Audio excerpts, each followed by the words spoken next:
राम मंदिर मुद्दा नहीं रहा, मुद्दा वो तब बनेगा जब उसमें बम पड़ेगा या कोई चीज होगी। वो हो सकता है, कृष्ण जन्मभूमि पे हो सकता है।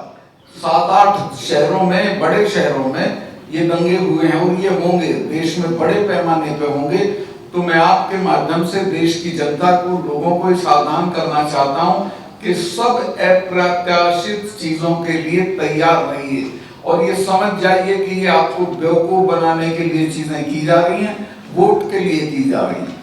और आपसे भी मैं सहयोग की अपेक्षा करूंगा कि आप इस बात को फैलाएं और बताएं कि वोट के लिए यहाँ कुछ भी किया जा सकता है।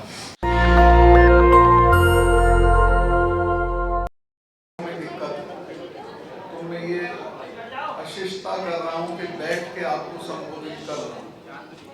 दूसरे, मैं आपका बहुत आभारी हूँ कि आपने इतनी देर तक इस सारी मीटिंग को झेला, लेकिन मैं इसको झेलना नहीं कहूँगा। इसमें मेरा भी ज्ञान बहुत बढ़ा और इसमें बहुत सारी महत्वपूर्ण बातें आई हैं जो देश के लिए बहुत जरूरी थी। पुलवामा का जहाँ तक ताल्लुक है, पुलवामा पे जब मैं बोला, पहले मैं कोई चीजें बोलता था तो कोई रिएक्ट नहीं करता था सरकार का आदमी, लेकिन पुलवामा बोलने के बाद सम्मानित गृह मंत्री अमित शाह साहब ने कहा कि जब ये गवर्नर थे तब क्यों नहीं बोले थे। तो मैं उनकी याददाश्त खुरचना चाहता हूं कि मैं पुलवामा होने के 2 घंटे के अंदर अंदर मैंने 2 चैनल्स को इंटरव्यू दे दिया था और ये कह दिया था कि इसमें हमारी भी गलती रही है, हमारी नाकामयाबी रही है जिसकी वजह से ये हुआ। और जब प्रधानमंत्री जी का फोन मुझे आया, चूंकि वो अनएक्सेसिबल थे, वो नेशनल कॉर्बेट पार्क में थे, उनके पास ये बहाना था कि वहाँ फोन अलाउड नहीं है, तो उनका फोन आया मुझे। ये घटना हुई है 3-3:30 बजे, 5 बजे उनका फोन आया और उन्होंने पूछा क्या हुआ। तो मैंने बताया कि साहब इस तरह से हमारे इतने जवान शहीद हो गए और ये हमारी गलती की वजह से हुआ, हमारी लापरवाही की वजह से हुआ। तो उन्होंने मुझे तत्काल कहा कि सतपाल इस पे बिल्कुल चुप रहिए, कुछ मत बोलिए। फिर 2 घंटे बाद नेशनल सिक्योरिटी एडवाइजर जो हैं अजीत डोभाल साहब, वो मेरे क्लास फेलो भी रहे, लॉ में हम साथ पढ़ते थे, उनका फोन आया कि सतपाल भाई इस पे कुछ बोलना नहीं है आपको। मैं समझा शायद ये कोई जांच वांच कराएंगे, तो मैं उसको प्रिजुडिस नहीं करना चाहता था, मैं नहीं बोला। लेकिन आज तक ना कोई जांच हुई है, ना कुछ बताया गया है, ना कोई पब्लिक डोमेन में कोई चीज आई है, और उसको दफन करके पाकिस्तान की तरफ मोड़ दिया, चूंकि चुनाव में वही चीज सूट करती थी, तो उसका पूरा चुनाव के लिए इस्तेमाल किया गया। माननीय प्रधानमंत्री जी ने उसी दिन 5:30 बजे एक मीटिंग एड्रेस की रुद्रपुर में इलेक्शन की टेलीफोन से, उसमें भी पुलवामा का उन्होंने कोई जिक्र नहीं किया। जहां तक पुलवामा के नताइज का ताल्लुक है, वो बहुत भयानक। पुलवामा के होने के बाद इनको जो करना चाहिए था, इन्होंने कोई काम उस तरफ नहीं किया। वो सिर्फ उन्होंने पाकिस्तान की तरफ मोड़ा और फिर कहा कि हम अंदर घुस के मारेंगे, और वो पूरे चुनाव उनकी आप देखेंगे, प्रधानमंत्री की वो हैं क्लिप्स, जिनमें वो कहते हैं कि वोट डालने जाओ तो पुलवामा के शहीदों को याद रखना। मैं भी देश के लोगों से कहना चाहता हूं कि इस बार वोट डालने जाओ तो पुलवामा के शहीदों को याद रखना। उनकी लाशों पे खड़े होकर जो सरकार बनी, उसने आज तक उस मामले की कोई जांच नहीं कराई है। और आज मुझे अच्छा लगा कि आप लोगों ने प्रस्ताव पास कर दिया है कि इसकी जांच होनी चाहिए, श्वेत पत्र आना चाहिए और इसकी जांच सुप्रीम कोर्ट की देखभाल में होनी चाहिए। पुलवामा में जो जो नहीं हुआ वो मैं आपको बताऊँ। असल में यहाँ गलतफहमियां बहुत हैं कि साहब ये वो आया था, क्या बोलते हैं आप उसको, इंटेलिजेंस अलर्ट। वहाँ तीसरे दिन क्या, एक दिन में 3-3 इंटेलिजेंस अलर्ट आते हैं। मुझे तो हर रोज आता था कि आप यहाँ बैठ के चाय मत पिया करो, पाकिस्तान के शूटर आए हुए पहाड़ी पे, आपको कोई मार देगा। मुझे तीसरे दिन जनरल्स दो मिलने आते थे कि साहब आप सड़क से क्यों जाते हो एयरपोर्ट, आपको बम्प ऑफ करने के लिए पाकिस्तान ने आईडी एक्सपर्ट भेजे हुए हैं। खैर वो हमारे यहाँ एक सुविधा थी कि हेलीकॉप्टर जाता था, इसका अपना हमारा खुद का यहाँ से जो राजभवन था वहाँ से एयरपोर्ट तक मैं उससे चला जाता था, लेकिन सख्त हिदायत ये रहती थी। तो खैर मैं उसको मानता था, लेकिन इसकी जो जानकारी थी कि ये पुलवामा में ऐसा होगा वो मेरी जानकारी में नहीं था। अगर ये लोग जो सीआरपीएफ के लोग हैं मुझे लूप में लेते तो मैं इनको 2 दिन में हवाई जहाज का इंतजाम कर देता। इनकी एप्लीकेशन 4 महीने तक पड़ी रही होम मिनिस्ट्री में कि साहब हमको इतना बड़ा कॉन्वॉय है वो नहीं जा सकता, अदरवाइज उसके लिए 5 जहाज चाहिए। बहुत आसान चीज थी। मैं तो वहाँ कभी लड़के इम्तिहान के दौरान फंस जाते थे जम्मू के श्रीनगर में या श्रीनगर के जम्मू में, तो उनका एयरलिफ्टिंग करा देता था। अगर वो मेरे से कहते मैं इमीडिएटली करा देता, लेकिन उन्होंने होम मिनिस्ट्री से कहा और होम मिनिस्ट्री ने उनको 5 जहाज नहीं दिए। ये जांच करने की चीज है और इसमें रिस्पॉन्सिबिलिटी फिक्स होनी चाहिए कि कौन जिम्मेवार है। अगर ये कॉन्वॉय नहीं होता और उससे जहाज से लोग आए होते तो कोई जान का नुकसान नहीं होता। इसमें ये भी एक गलती हुई।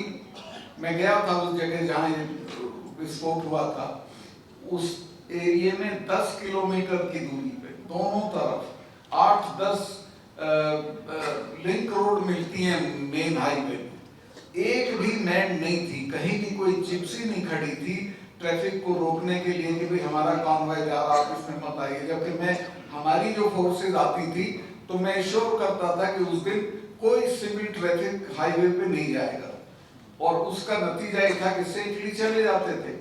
उस दिन कोई मैनिंग नहीं थी, कोई उसका क्या बोलेंगे सैनिटाइजेशन नहीं था सड़क का, और वो गाड़ी आई और बेफिक्री के साथ जाके उसने टक्कर मारी और शहादत हो गई हमारे जवानों की।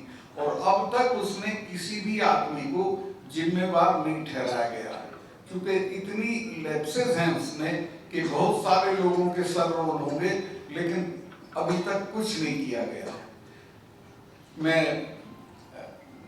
उनको माननीय गृह मंत्री जी को ये कहना चाहता हूँ कि उस वक्त के मेरे 2 बयान देख लें जो मैंने उसी वक्त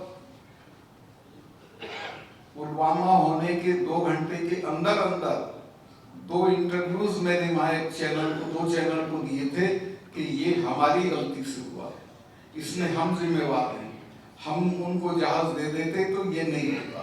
लेकिन वो उसको एक्सेप्ट करेंगे तो दिक्कत होगी, कोई ना कोई जिम्मेवार ठहरा दिया जाएगा। तो ये देश की सिक्योरिटी के साथ इस स्तर पे खिलवाड़ हुआ और अभी भी हो रहा है। अभी पता नहीं कहाँ कहाँ क्या क्या होगा। मेरे बहुत सारे अंदेशे हैं मेरी, और ऐसे ही नहीं है, मेरी जानकारी है कि ये कुछ ना कुछ चुनाव से पहले करेंगे। जो इनकी फितरत है, जो इनकी आदत है, जो ये गुजरात में करते रहे, देश में करते रहे, ये राम मंदिर पे गोला फेंकवा सकते हैं, ये किसी बीजेपी के बड़े नेता का कत्ल करा सकते हैं, ये अपना भारत पाकिस्तान की मेरी डेफिनेट जानकारी है कि हमारे एनएसए दुबई क्यों जा रहे हैं बहुत जल्दी, वहां पाकिस्तान के जनरल से बात करते हैं और मिली जुली कुश्ती करेंगे कि हम 4-5 दिन के लिए घुसेंगे फिर हम आ जाएंगे, आप रिटेलिएट मत करिएगा। तो ये भी हो सकता है पाकिस्तान वाला भी।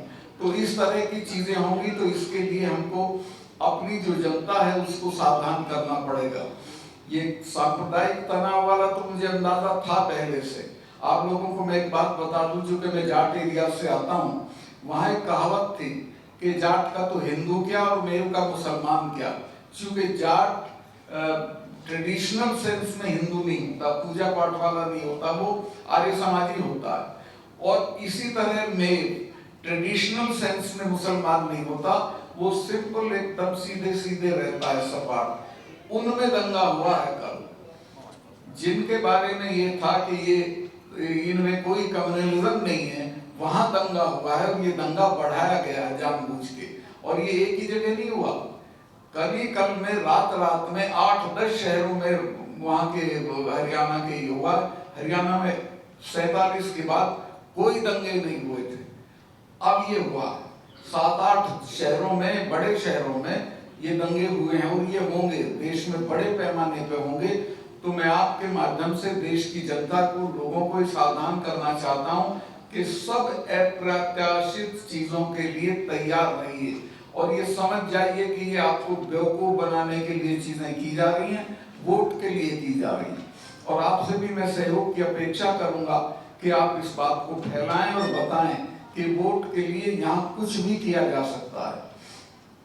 राम मंदिर वाली भी मेरी डेफिनेट जानकारी है कि चूंकि राम मंदिर अब मुद्दा नहीं रहा, मुद्दा तब बनेगा जब उसमें बम पड़ेगा या कोई चीज होगी, वो हो सकता है। कृष्ण जन्मभूमि पे हो सकता है, चूंकि अलकायदा की थ्रेट भी है कृष्ण जन्मभूमि के लिए और अयोध्या के लिए, तो जी हाँ, तो कुछ भी हो सकता है और ये कुछ भी करा सकते हैं। मैं बहुत लंबा हो गया, बस मैं आपसे ये निवेदन करना चाहता हूँ कि जो आज का मैं बहुत आभारी हूँ, सारी पार्टियों के लोग आए और उन्होंने हमारे जो कंसर्न है वो साझा किए। उनसे मैं कहूँगा कि वो चूंकि जनता के बीच में है, वो जहाँ जहाँ जा रहे हैं इन सवालों को, इन मुद्दों को उठाते रहे और जोरदार तरीके से उठाते रहे, तो देश बड़ी ट्रेजेडी से बच जाएगा। आपका बहुत बहुत धन्यवाद। और आप सभी का, मैं जो आए हैं पार्टियों के लोग, सबका आभारी हूँ। केतकर जी हों, आप हों या अपने जावेद भाई हों, सब लोग आए, आपने बड़ा सम्मान हमारी इस मीटिंग को दिया और इसको सफल बनाया। बहुत बहुत धन्यवाद। के बयान देने के बाद आपके जीवन में क्या बदलाव है? मेरे जीवन में ये बदलाव आया कि मेरी पूरी सिक्योरिटी विड्रॉ कर ली गई। मेरे पास ऑलमोस्ट Z+ सिक्योरिटी थी, अब मेरे पास एक सिपाही है। सिक्योरिटी विड्रॉ कर ली गई। जम्मू कश्मीर का गवर्नर और जिसने 370 हटाने में मुख्य भूमिका अदा की हो, उसको मकान भी दिया जाता है दिल्ली में, वो अब मैं किराए के मकान में रह रहा हूँ और एक सिपाही है, सिर्फ एक। 24 घंटे में 2 सिपाही आते हैं और बस, इसके अलावा कोई सिक्योरिटी नहीं है। बाहर जाता हूँ तो कोई सिक्योरिटी नहीं होती है। ये बदलाव आया, लेकिन मैं चूंकि उन एरिया से आता हूँ जहाँ खौफ नाम की चीज नहीं होती है, मैं इनकी ना धमकियों से डरता हूँ, ना मुझे अपनी जिंदगी की कोई परवाह है। और एक चीज और मैं आपके जरिए कहता हूँ, कोई भी अटेम्प्ट अगर मेरी जिंदगी पे होता है तो मेरे लोग इनसे ऐसा बदला लेंगे कि याद रखेंगे, क्योंकि रिटायर तो इनको भी होना है, उसके बाद ये भी नहीं बचेंगे, तो इनको सावधानी के साथ डील करना चाहिए। Thank you. नेशनल दस्तक की आपसे गुजारिश है कि अगर इसको बचाना चाहते हैं तो नेशनल दस्तक को सब्सक्राइब करने के लिए रेड कलर के सब्सक्राइब बटन को दबाएं, फिर बेल आइकन की घंटी दबाएं। नेशनल दस्तक को बचाने के लिए बहुत जरूरी है कि हर खबर को शेयर करें, लाइक करें, कमेंट जरूर करें।